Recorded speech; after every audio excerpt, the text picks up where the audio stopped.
Alrighty, 13-week golden doodle started to chew on baseboard. Distractions, chew toy, commands like touch it. Works sometimes, but it's not fully effective. Any suggestions? Touch it? What? Like a touch, like she's using distractions like a redirection. Oh, redirection. So I'm guessing distractions and you're trying to redirect away from like it. Touch. Okay. So like touch the hand and move away from it. I gotcha. So you got to be careful of it sometimes with the like chew toy and the commands like touch it. You got to make sure that the dog's not associating chewing the baseboard within doing touch and then getting a piece of food. Yeah. Because then you can kind of create like a trigger, like, oh, if I go chew this, then go run over to mom and I get food for it, then I'm still being rewarded for the chewing. A lot of the times what we do is we just give a little bit more structure in the home. So maybe blocking off certain areas that have been chewed, using playpens, keeping dogs on leash, and just allowing them to kind of drag that leash around while monitored. Can't put a leash on a dog and have them be unmonitored. Might get it caught under a door. At 13 weeks old, I wouldn't even really drag a leash. If he was dragging a leash, it would be in a really confined area like the kitchen. On a harness. Yeah, or kitchen and like eating space. It wouldn't be around the whole house. If I couldn't section off areas, that puppy would be tethered to me if he was out at all at 13 weeks old, because what you're experiencing, we don't really do a no for. Now don't get me wrong, I'm not saying we wouldn't do no or wouldn't ever say no, but then we would set the puppy up to not even have access to the baseboards. So if you are sectioning off an area and then just one part of it happens to have baseboards, you're going to have to get a few more sections of a pen or something to be able to close that off, because it's normal. And puppies have that 3-second rebound rate. So even if you tell them no, because you don't want to just redirect, like he said, you can fall into that pattern of the puppy thinking they're getting attention. Well, a puppy will also respond that way just if you're sitting on the couch. Even if they're getting negative attention, they'll do that if you get up and say no a lot of times. So anyway. Attention is attention. Whether it's good or bad, a lot of young puppies don't interpret it as bad. They're just like, oh, look at that. I did something and got a reaction from mom and dad. Yep. If I do it again, I'll get another reaction from them. And last part of the question is, would the same suggestions work for hair pulling and chewing? No. Hair pulling. That one, I know exactly what that's all about. I don't think so. That would be. You don't have long hair anymore. He used to have longer hair than mine. He used to be a hippie in his former life. That's what it was. Yes, I did. But you have a suggestion for that? I do. That would be.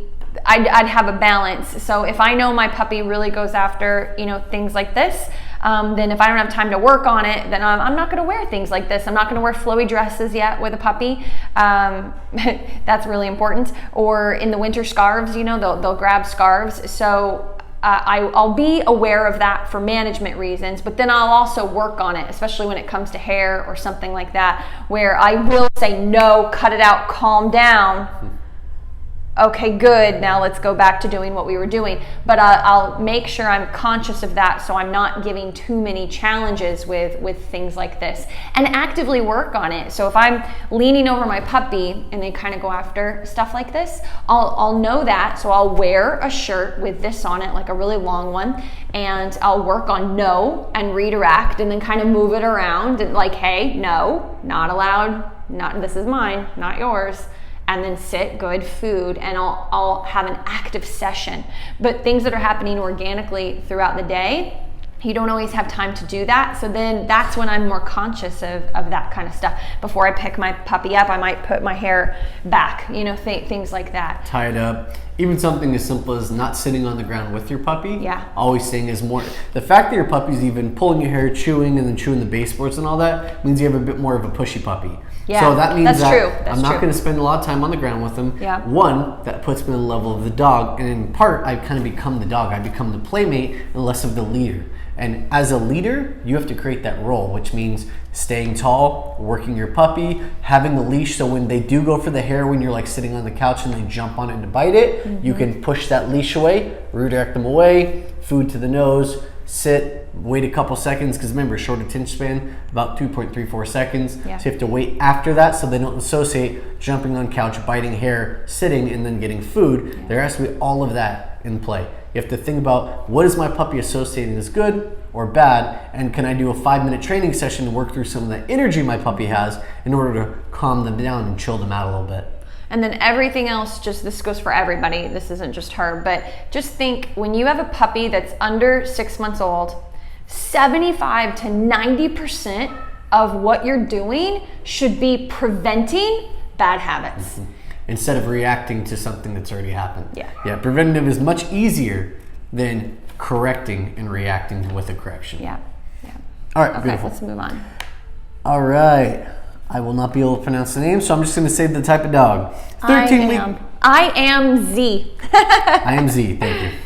13-week golden doodle does not finish his food, and I don't think it's the food. Any suggestions? So, I'm not necessarily saying it is the food, but a lot of the times what it could be is just overstimulation. He's getting halfway through his bowl, and then his cat goes and runs by, and he's like, good, squirrel, cat!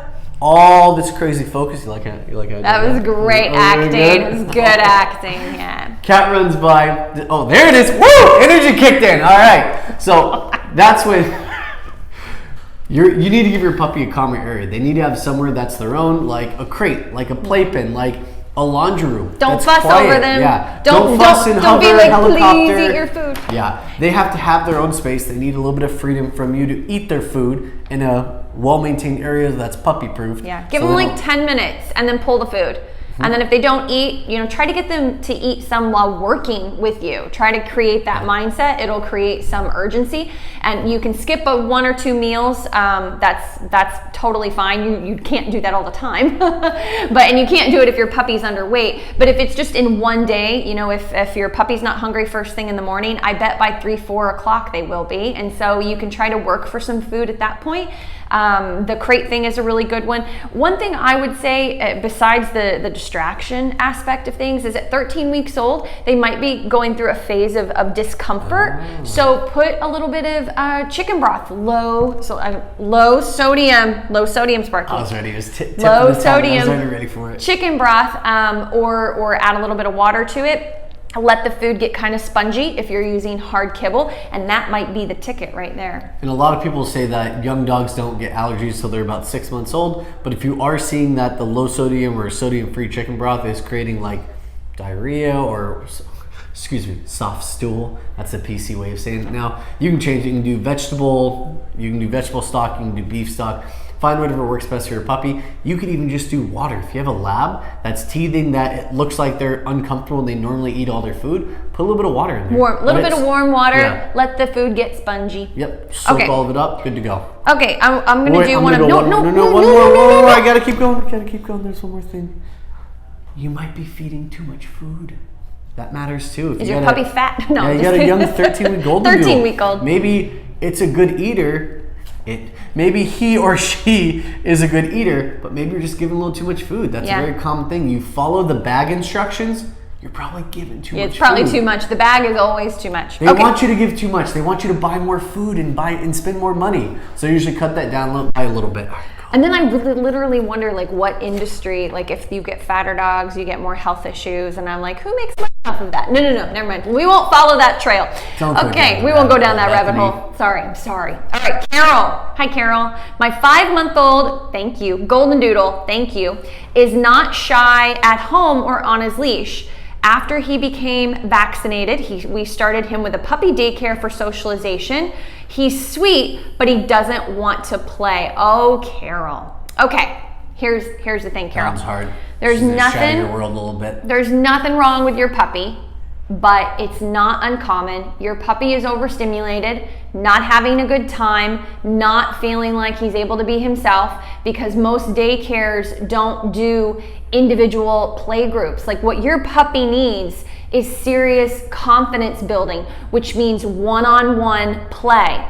And then when your puppy gets good with one dog, then maybe add a third, then maybe a fourth, or maybe your dog will never be good in a pack situation because they just feel overwhelmed and a little bit insecure. It's not anything bad. It is what it is. It could be a precursor to just a lack of social skills, and that's not a bad thing. Your puppy does not have to be friendly with all dogs in order to be happy, so don't worry about that. But yeah, I would keep an eye on that. He's about to become a full-fledged adolescent, and that insecurity can turn can turn really fast into something you don't want. So I would highly consider trying to find a place or somewhere or a friend that can build up his confidence with dogs one-on-one before you start to layer other dogs on. Your dogs are just overstimulated. We have to be conscious of that here at the Puppy Academy as well. We get puppies out that are friendly, but they're like, whoa, all these puppies are so comfortable and running around like crazy. So they just get kind of passive, and as soon as we see that, we adjust to that right away for that puppy to try to build them up best we can. But some puppies, it can be really tough just having so many dogs around. So it just might not be the best fit for you for that particular dog. Can you clarify something for me? Yeah. Was it a training facility she was at? Or no, it's a daycare, but I was just saying that daycares don't usually do that. It's a puppy daycare. No, absolutely. I just wanted to give a solution based off of that a little bit. So it sounds like the puppy daycare, not a good fit unless they're going to be able to kind of do regulate that the for groups you, a little bit, yeah. which most of them won't. But try looking for a trainer that has a facility that focuses on not just puppy training, but behavior work, like obedience work, that understands the behaviorisms of this dog is uncomfortable. Let's find a group that works for them. If you want to see what that looks like, you just want to make a dog friend, have them come over, but you don't know really how to manage that, look at our story at the end of today. We have probably about 6 different play groups. I have a brand new dog named Hugo coming in today, and I guarantee you I will put him with one other dog, and you'll kind of see how we regulate that group and see how they do in that smaller group. Also, sorry, go ahead, Sparky. Stepping between, regulating the energy, and constantly giving the dogs breaks from each other, so it's a give and take. It's push for Hugo, pull for Hugo. It's a Frenchie, so there's probably gonna be more push than pull. It's pressure on, pressure off. We'll also put dogs in pens and let them kind of hop around, reach out and smell without having, to be bombarded by the other dog. With puppies, that works. With older dogs, it can be a bit trickier, but with puppies, that really does work. Low pressure. Let your dog have fun. Carol, get used to it. Carol says she also takes him to the sisters to play with her dog, and he also doesn't want to play. Well, I would be really curious, is he neutral? And is he tolerant of the other dog being around him and he's just kind of passive, or is he nervous? Because if he's nervous, then you need to start doing tons of food work around other dogs outside on the walk. If he's just passive and like whatever, then that's part of who he is. And if you want to, you don't have to do this, but if you want to, sometimes with dogs like that, it's really about just finding the right dog for his temperament. But I wouldn't worry about it too much, honestly, unless he's nervous, and then you've got a lot of work ahead of you. If he's like unsure and worried, you got tons of food work you need to start doing to pull away from greetings. Advocate for him when dogs come up on the walk. I just took that from her. By pull away, he doesn't mean literally like pull your dog away, but he means like pull away from thinking you need to do that. Am I correct? Yeah. Absolutely. By advocating for your dog, you're basically saying that you don't need to go play with this person. You don't need to go say hi to this dog. And they're going to build up confidence, because then on the other end of that scale is you now working with food around these dogs. So you're building up confidence, and then all those situations that your dog doesn't want to play in, that drops the confidence. Yeah. So you're going to build them up in a good way and let them stay there, and then maybe he'll find a dog that he enjoys the company of. Yeah. I have like a kind of a working dog brain type of dog, and he'll do the same thing. He'll start to play, and then the other dog starts to play with him, and he just kind of goes still. And then the other dog moves away, and then Dusty goes and bothers the other dog, and then he stays still. He's a herding dog, so that's a strong herding dog trait. I know you have a golden doodle. Freeze. The freeze. You could be dealing with something like that, or you could just be trying to feel out his environment. He might like to feel in charge, and so when the other dog starts to reciprocate play, he's a little unsure. He likes to feel in control, so he goes still.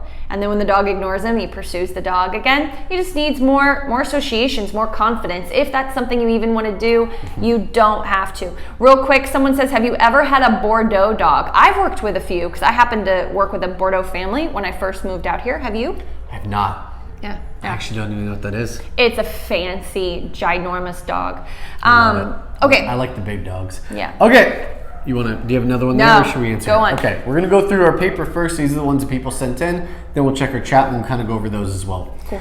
Best way to train come through repetition. That's going to be the easiest way to do it. Hundreds of repetition. If not thousands. On leash, with food, easy, yard, house, then front yard, then park on a Monday afternoon when it's boring, then a few distractions. Really, long term, you need to learn how to pinpoint your dog. Let's say you've done arousal, 1,000 repetitions as a puppy, and then they're 20 weeks old, you go down to the park, you have to learn how to pinpoint arousal. And so that's ears up, that's what was that? Puppy come. You have to learn how to catch things super early so your puppy learns that when they get stimulated by their environment, they turn and come to you.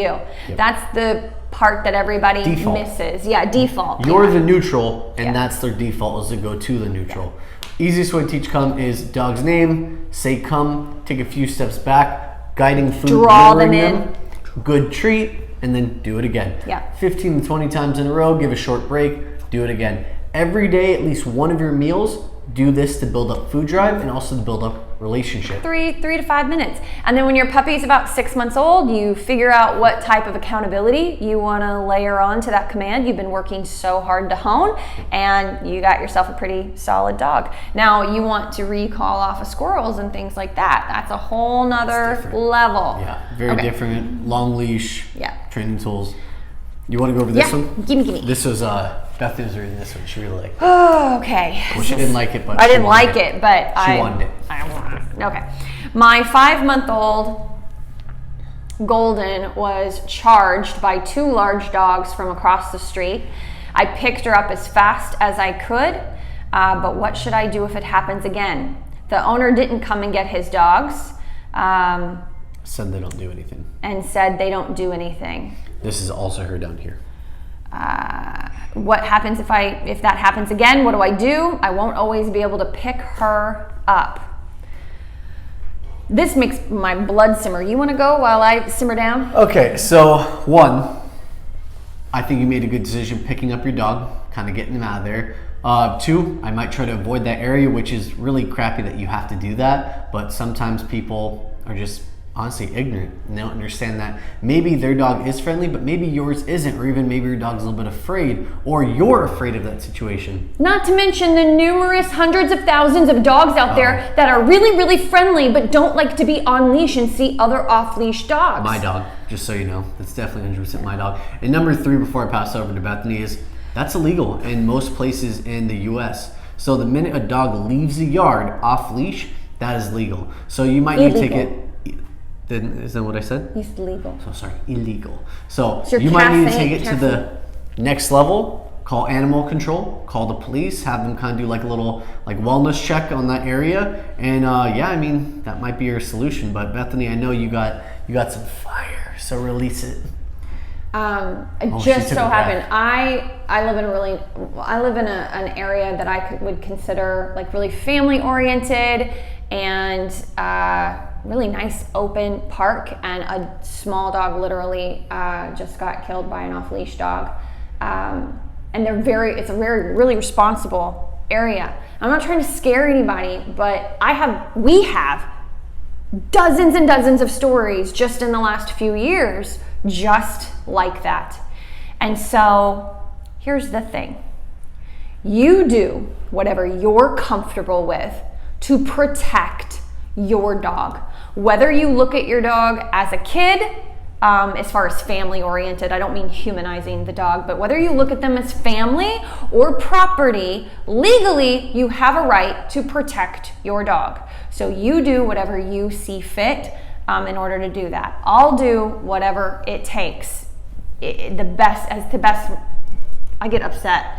To the best of my ability. However, that's so easy for me to say because I started out my career in LA dog walking in some challenging areas. So I got lots of practice of reading a dog's body language. Are they coming out of their yard and growling and barking to just protect their area? Are they going to pursue my dog and attack the dog that I'm walking? So I got a lot of experience being able to judge that at a distance. However, no matter what I did at least do is stop, get back, and yell at that other dog. You don't pursue it so much that you become a threat, and you certainly don't turn tail and run. You prevent yourself from being a target. Yes. Or at least an easy target. But when you're actually being ran at where your dog is, with a dog honed in on your dog, and it's charging, sometimes just yelling isn't enough, and then I'm gonna stop there. I have clients that walk with walking sticks, with George Washington said carry a big stick. and air horns, stun guns, all matter of things to help themselves feel more protected. We're surrounded by mountains out here. We get off-leash dogs, we get coyotes, we get bobcats, we get all sorts of stuff, even though we're in the city. So we have a lot of clientele that do that. At the end of the day, you do what you feel comfortable doing, and that's kind of where I have to stop there. But let me just tell you, you're not alone. It is a tough situation to be in. And I just bought the spray sound can. Hopefully won't have to change my route in time, but will. Yes, I did yell back and home. Oh, like yell back, home. Okay. Yeah. I do. That's what I don't even know why, but I'm like, get back, get back. I don't know. It's hard. It's hard. a super challenging situation. I also Try to know be a larger. lot of people that will carry a stick. But both of us have been in situations, just from the female-male perspective, both of us have been in situations where the yelling and the being big and being alpha was not enough because the dog was so lasered in on a dog that we were working with. And so I'll leave it at that, but just, it's a crappy situation. Do your best. Don't be too hard on yourself. They're animals. They're animals. So, okay, let's move on. Hopefully that's not our last one. So that was our last one. Awesome. I think we have more in the chat. So such a great one to end on. On a good note, right? Oh, we have no more questions. It was it. That was it. All right, guys. So anyway, to end on that wonderful note. Next week, Wednesday, 1 p.m. Pacific Standard Time. You guys can put your questions in IG stories. You can direct message us. I think we got a few early new puppies in our questions. If you guys would like, we talk about structure all the time. What in the world does that mean? If you guys would like a schedule to see what we do at the Puppy Academy, direct message the Puppy Academy and you will get a schedule. It's pretty cool. Okay, let's see. That's it. Do you have anything to say? Next week, 1 p.m. Pacific Standard Time on Wednesday. Thank you. Take care, guys.